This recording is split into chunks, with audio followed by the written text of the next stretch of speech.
Time for an upgrade.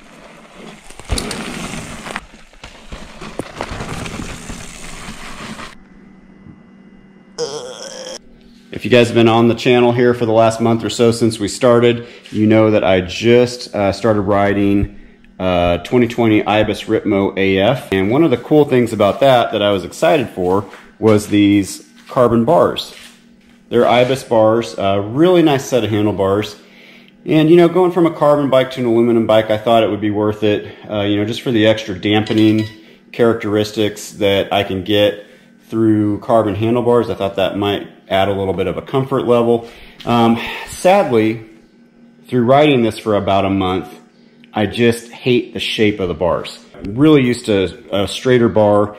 I rode motocross for years, and I have always been super picky about the feel of the setup. So today we're going to do the first upgrade to this bike.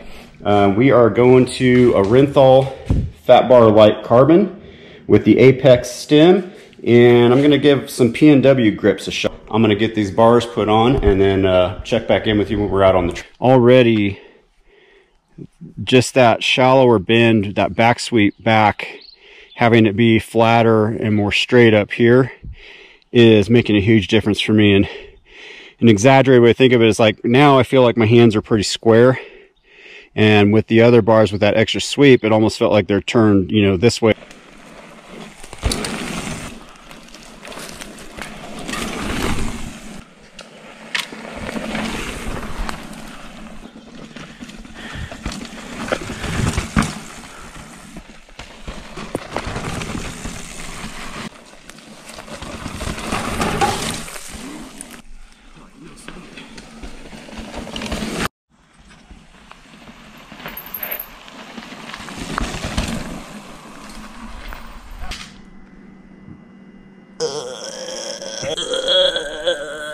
Back from our ride, doing the wrap-up video in the garage. It was getting dark up there. The mosquitoes were going insane, and I had a pretty good crash right at the end of the ride, so we just wanted to get home and get unloaded.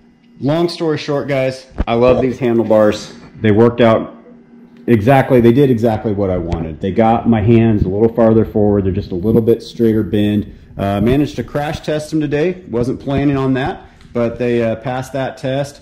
The grips held up very well also. Renthal was a sponsor of mine when I raced motocross for years. They just fit, they're what I'm looking for, they're comfortable to me. So I tried something different, didn't like it as much, went back to my standard, and I'm super happy. And now this bike feels like it's mine. As always, remember to like the video and subscribe to the channel. We've got a lot more content coming, so stay tuned. Don't be sheep.